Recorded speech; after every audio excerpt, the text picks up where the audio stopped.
Hey everybody, it's time for a t-shirt on the tube. T-shirt on the tube. T-shirt on the tube. T-shirt on the tube.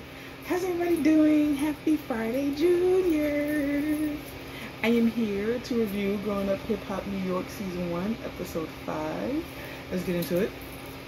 Starts off with Ryan preparing for his listening party. He's looking through wardrobe and whatnot for his listening party, so he FaceTimes his father and he's like, you know, what outfit goes best, blah blah blah. So while he's on the phone with Joe, he's like, oh, I see palm trees and stuff in the background. Will you be able to make it to my listening party?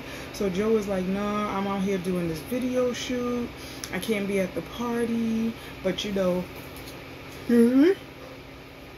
I be trying not to y'all on camera, but Jesus Christ, when I talk, it just comes out. Y'all can relate. He's like, yeah, I can't be at the party, but you know, I'm super duper proud of you, and you know, I just want you to celebrate success. I don't want you to have any worries. You know, just enjoy the party, just bask in it or whatever. So we get to Siani and Charlie, and she's also preparing for the listening party since she was booked to DJ. So as they're preparing, her and Charlie going back and forth about wardrobe and whatever, and Charlie is like, well, do you have a checklist? Do you have all your stuff together for the party right now? And she's like, yeah, I have everything together. All of my stuff is together. I have everything compiled. Everything's good. So, you know, Charlie is like, well, I'm just checking because, you know, you want somebody to manage you, I'm managing you. So Siani is like, well, you know, you picked a fine time to want to do that now. But Charlie is like, I couldn't physically be there for her the way that I wanted to as her manager. So Siani is like, I really feel like my mom could be better. Y'all did. She's like, I really feel like my mom could be better at managing me, but she's not the best right now. I really wish she would be better at being my manager because I just feel like she doesn't support me, which is understandable. Now we get to Designer and Flav, and she's having this talk with Flav, pretty much letting him know that she feels like she's not a priority in his life. She wants to air out their grievances or whatever and speak about their like the stuff that was going on with her and Flav about like the whole mug shot and everything. So she just wants to have a conversation with him just to let him know how she feels or whatever. And she's telling him she just wants him more involved or whatever. Like, she's not a little girl anymore. She wants him more involved in her life. Like, now as an adult, like, she really wants to build that relationship with her father. She wants to rebuild the communication, and she feels like she picks up the phone and calls him with no hesitation, and it's not reciprocated. It's one-sided. I can relate, sister girl. I can definitely relate. So she's like, you know, just letting him know, like, I call you all the time. You know, I feel like you don't care about my feelings. You don't care about your kids. And growing up out without him was hard. She let him know, listen, I was homeless growing up. You know, I was homeless, and I was homeless more than one time in my life. So her saying that made Flav tear up, and she's like, you know, I went through all of this and I was by myself. No one was there to help me. And Flav felt guilty. You know, he had a tinge of guilt, like, you know, I wasn't there for my kids. I need to be there for my kids. Even though I wasn't there for my kids, I always stressed to them, family sticks together. And, you know, I didn't even stick together for my children. So, he's like, you know, all of that past hurt, I want us to let it go. But Designer is like, well, listen, I cannot let go of the past unless we tackle the issues and talk about it. We can't just let go of the past. We have to fix what was wrong in the past in order to move forward. So he's like, well, you know what, while I'm sitting here and we're talking, I promise you we're gonna communicate better, and I regret not being there. And he's like, you know, even though it doesn't seem like it, I appreciate your phone calls. I always love when you guys call me, and you know, I appreciate it, even though it is one-sided on my end. So he takes accountability, but she's like, I'm not gonna lie, you know, I still feel away, but I'm gonna feel away for a little while until we better our relationship. So she's like, I honestly feel like you favor your boys over your girls. And he's like, that's not true. She was like, if I call the boys right now and I ask them and I win, let's make a bet. If I win, you got to take me to Red Lobster. And he's like, well, if I win, you got to take me to Red Lobster. So she calls, I think she called Quan and her other brother. She called them and said, does daddy favor the boys over the girls? And he's like, I feel like he has more interaction with the boys than he does the girls. And she's like, boom. He's like, no, don't listen to her. That just means she wants me to take her to Red Lobster and blah, blah, blah. So, you know, it was a cute little moment or whatever.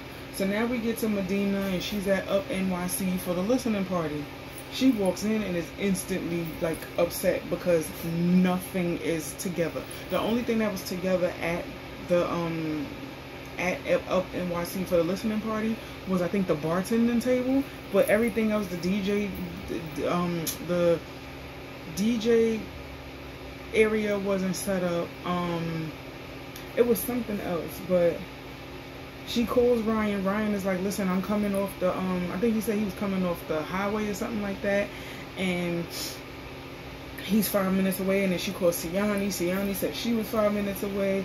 So people are starting to arrive and nothing is set up. Literally, Brittany, JJ, Jeffrey, Vina, all of these people are arriving and nothing is set up.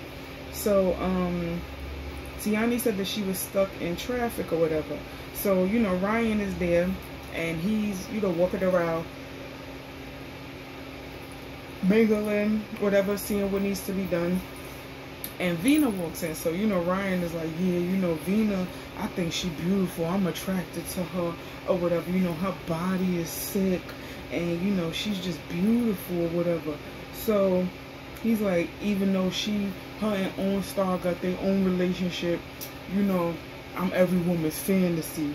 And I'm like, child. Okay, Ryan.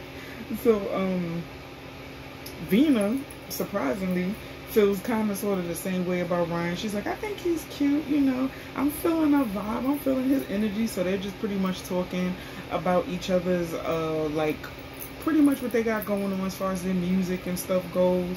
And, we go to Medina, and Medina is bothered by Siani because Siani is like, she don't have her stuff together. She's helping her put the speaker and stuff together. So Siani is feeling overwhelmed because she was already, and I know the feeling, anxiety when you're running late and then you have to rush, it's the worst. So I empathize with exactly how Siani was feeling, putting the stuff together, and then you got Medina there like, what's going on? Da, da, da. So Medina is, you know, it's just a transference of, like, I don't want to say negative energy, but it's a transference of energies. And, you know, Siani felt overwhelmed. It was like, nah. And then she walked out. So Medina is like, unbelievable. So as Siani is outside, she's talking to the producer. Ryan inside is like, yeah, we should just kill the DJ.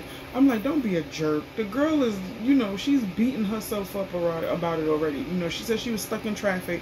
She's not from New York. She doesn't know New York streets like that. And when you're stuck in traffic in New York and you don't know the streets, it's the worst. It is the worst. Because you could literally be around the corner from where you need to get to it because you don't know New York streets. Cabs out here, yellow and green cabs, especially, cabs out here will take you around, like, they take you on a journey to the end of the earth to raise their fare before they take you to a shortcut to take you where you need to go. That's what y'all need to be careful of. Y'all ever come to New York and y'all take a yellow or green cab, they will take the longer route just so your fare could. So I get her frustration. So she's talking to the producer and she's like, I'm just so overwhelmed, you know, bad enough that I'm already late, and, you know, I get here and I'm overwhelmed. So the producer's like, listen, don't worry about it. We'll help you set up if you need help setting up, but we want you to breathe. You gotta calm down. So afterwards, she goes back to set up. Her and Medina hug, and Medina's like, you know, I apologize or whatever. Let's just start over. So Medina's like, listen, I know this is her first big gig in New York or whatever. I'm going to put on my managerial hat and I'm going to guide her. I'm going to help her. I don't want her to be overwhelmed or whatever. You know, I know this is a lot for her. So I thought that was sweet of Medina, even though Medina had anxiety too. So, She's like, I want her and Ryan to shine. You know, this is the whole point of this listening party coming to be. So, Vina is still pissed off at OnStar for the whole platonic comment. She's like, I'm gonna address him about the situation. So they go outside and they talk.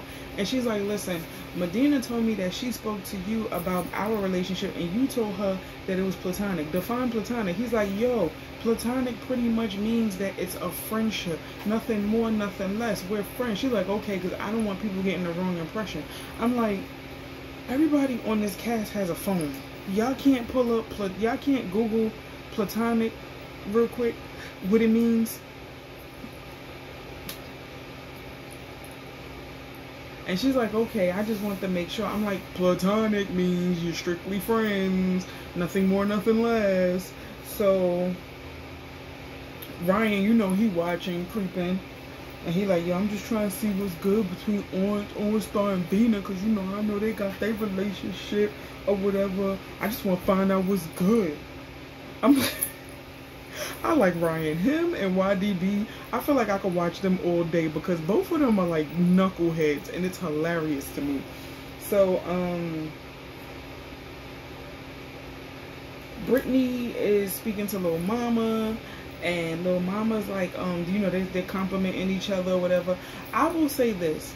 I like Brittany's little outfit, her little denim outfit. It was very... Britney Spears and Justin Timberlake years ago at one of them award shows or whatever. However, I did not like her head tie. It didn't go with the outfit.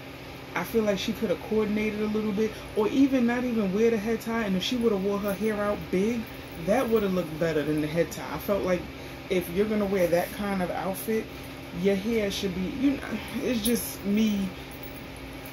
I know, you know, I could look at people and put a look together and see.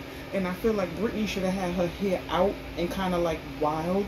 But her outfit was cute. The little denim outfit was cute. So they're complimenting each other. And Brittany's telling her, hey, you know, I came to your party. I came really early and no one was there. And Lil Mama was like, oh, you know, my bad. She's like, you know, next time we're going to take each other's numbers so that you guys know, come later, because we didn't get there until 1 and I had Medina and Vina meet me at the hotel. So yeah, she was like, well, if I'd have known that, I'd have came later or whatever so I could meet you. So Lil Mama bragging is like, yeah, the party was lit, blah blah blah. Medina is like, I don't know what party Lil Mama went to. That party was whack. It was a snooze fest, and I'm gonna tell her about it, not now but later. So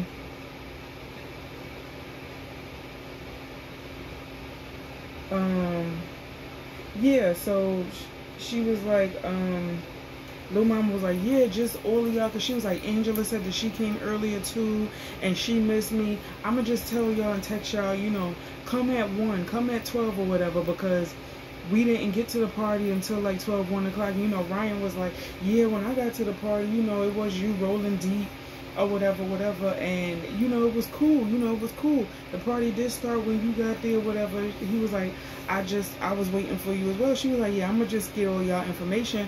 Y'all gonna meet me at the hotel next time. I'm like, but that's not how you run a party. That's not how you run a party. Telling people to come at 1 o'clock. Like I said, out here at most parties, you free or you pay $10 at the door before 12:30, depending on if it's male and female. It's usually ladies free before 12 or 12:30, or you pay $10, and then after 12:30, 1 o'clock or something like that, it ups up to like 20 or something like that. So yeah, I'm like, child, bye. We get now, it like kind of goes to Designer and them, and they're catching up with Flav, and they're letting him know about studio time or whatever. So Flav is excited to get in the studio with his kids, even though it took a lot for them to ask him. And he's like, you know, one thing I can pride myself on is that I never failed you guys. So I won't fail you guys with this. I will get on the record with y'all and it'll be good. So he's like, you know, I'm very proud that my children are taking, like, they're walking in my footsteps, and I feel like they're going to be successful at what they're doing. Just the fact that she's managing her brothers and they're keeping it in the family, it's a beautiful thing. So he's like, you know, I'm ready to make it happen. No more excuses. Let's do this. So Medina is talking to JoJo about her outburst at YDB's party. You know, she already explained herself. She was drinking wine. She was on her menstrual. Just all kinds of things happening at that point in time. So Ryan is making a speech or whatever, welcoming everybody to his party and promoting his song. So then his song plays, Say Less. Everybody is feeling it. On Stars, Harlem shaking to it. I mean, it's a bop. And it's something that if it's played in New York, you know, it might get a little, you know, little bankhead thing going. So Medina is very proud of Ryan or whatever, and they're having that conversation, and he's like, yo, you know, what's good with Vina? You know, she got a boyfriend. And Medina's like, she ain't got no boyfriend. And he's like, no, I just want to make sure, because she seemed like the type that got a boyfriend hiding around somewhere. And she's like, nah, she doesn't have a boyfriend or whatever. You know, Vina is into like the swaggy type of dude. You know, he gotta be a little rough around the edges. He a bad boy or whatever. So Medina's giving him that advice or whatever. And he's like, you know, I'm gonna hold my own. I just want to know if she got a boyfriend. I'm like, that would be adorable if him and Vina got together. And even JoJo was like, I could see them together. You know, Fat Joe's son, Kid Capri's daughter. They could be a cute little item. So Siani is still overly anxious or whatever, and she's disappointed because Charlie didn't show in time. As soon as she talked about Charlie arrived and was like, listen, you know, I would have come earlier, but this deal with my leg and my foot is just, you know, it's hindering me from doing anything. So Medina is annoyed, like, yo, you her mother and you supposed to be her manager, and you ain't even come for this girl. You ain't come to her rescue when she needed help with setup and all of that. What kind of management is that? So I already see, because of Charlie's comment last week and Medina's comment tonight, I already see it's going to be a little bit of tension between these two. Little bit of tension. I see it already. And Charlie kind of feels away because of her whole injury, that she couldn't be there for Siani like she wanted to in her career. So, you know, she feels bad about the fact that she's not there for Siani, but she's also like, I'm not gonna babysit Siani. But it's like, it's not babysitting. Like, the girl just wants your guidance. I don't think she's asking you for much. She just wants your guidance, and she wants your opinion, because you're not new to this. Like, you've been in this game for years. So Siani is just stressed out or whatever. So Lil Mama comes over and she chops it up with Charlie and about coming back to New York, and she's like, well, how long are you here? And Charlie's like, I'm only here for a couple of days. So Lil Mama's like, nah, you need to come back often, visit often or whatever. So Charlie and Siani is pretty much like, you know, we bicker a lot when I come out here, whatever. And she's like, listen, Lil Mama said, no matter what, I know you bicker with your mom, argue with your mom, but cherish her, because Lil Mama lost her mom like years ago. And, you know, Lil Mama is like, cherish your mom. You know, one thing I do miss, like, physically being around my mom or whatever, but, you know, I keep a positive headspace, and I think I gained an angel. And I'm like, that's a beautiful way to think. I could not imagine losing my mother. Like, that's a thought that that's a feeling I don't ever want to feel, a thought that I don't ever want to think. I know it'll happen one day, and I hope the day that it happens, I am strong. But I can't, as much as my mother, because my mother drives me crazy, but she's supposed to. She my mama. But I just could not imagine my life without her, you know? So I understand it. Like, you know, right now it might seem like, oh, my mother is a pain in my behind and da da da da. But in hindsight, years from now, let's say when your mother is no longer on this earth, you'll miss little things like that. Like, oh, my mother used to call and annoy me 5, 6, 7 times a day. Now I give anything for her to call just one more time. But, like, you know, stuff. So I get it. And, you know, shout outs to those who lost their mom. You know, bless you guys. Their spirits are with you forever. Well, not shout out, but, you know, my prayers are with you. So Medina's outside and she sees Lil Mama talking to Charlie and Siani, and when Lil Mama leaves, they're talking. She stops her and she's like, yeah, I just wanted to discuss your party. Like, the next time y'all want to have a party, let me know. I used to have a club. I used to own a club in New York. We used to throw parties all the time. That's what I do. And I think if I would have helped you with your party, it would have went way different than what it did. And Lil Mama was like, well, it was a welcoming party. My brothers threw for me, welcoming me back to New York, and we only had a week to get it done. And she's like, yeah, but that party wasn't that great. A lot of people were talking about it. It wasn't that great. And she's like, Medina, you was there. That party was lit. I'm like, Lil Mama, that party was lit for like 5 minutes. Because the first four hours, people were sitting around. It was crickets chirping, okay? The party wasn't that great. And I'm pretty sure you saw the playback when you watched the episode. So Lil Mama feels like Medina's being messy, but Medina's like, I could help you. Let me help you. The next time you want to throw a party, I'll have it filled up so much. I'll have it filled up to capacity to where the fire department will have to shut it down because no more people will come in. I'm like, yeah, you should have had Medina on your team, but okay. So Lil Mama was like, I know that Medina not trying to act brand new right now. She was at the party and she was lit at the party. She was asking to be in VIP and everything, and I'm like, oh Lord, the shade. So Medina's just like, I just wanted to help. I personally feel like Medina probably would have made that party a little bit more lit. Like, she looked like she lit or whatever. I hope I run into Medina one of these, because she looked like she lit. I gotta go to Manhattan. I gotta go to the city. That's where they all be. They be in the city. Like, just in the crib. Like, you gotta really, really look. They be in the city. So now we get to the final scene, which is Flavor Flav and the family. They're in the studio doing a studio session, and he's recording. I think it was Man that was recording, but he's recording, and he's like, yo, my throat dry. So he kept stopping, and Designer's like, nah, focus, because when Dad get in here, you gotta be on point. So she's like, you gotta get it together before Dad gets here. Flav walks in. So when Flav walk in, he like, play it back, let me hear it, let me, get a feel of it. So as they're recording or whatever, he's rapping, and Flavor's like, nah, I need to be tuned up, like, you gotta fix this. So then he starts rapping again, and it's like he's almost nervous because Flav is in the booth or whatever. So they notice that, and Designer's like, listen, don't let the fact that Dad is here distract you from what you gotta do. So it pretty much ended right there. Episode was okay. I need to see YDB. I need to, because I miss him making me laugh.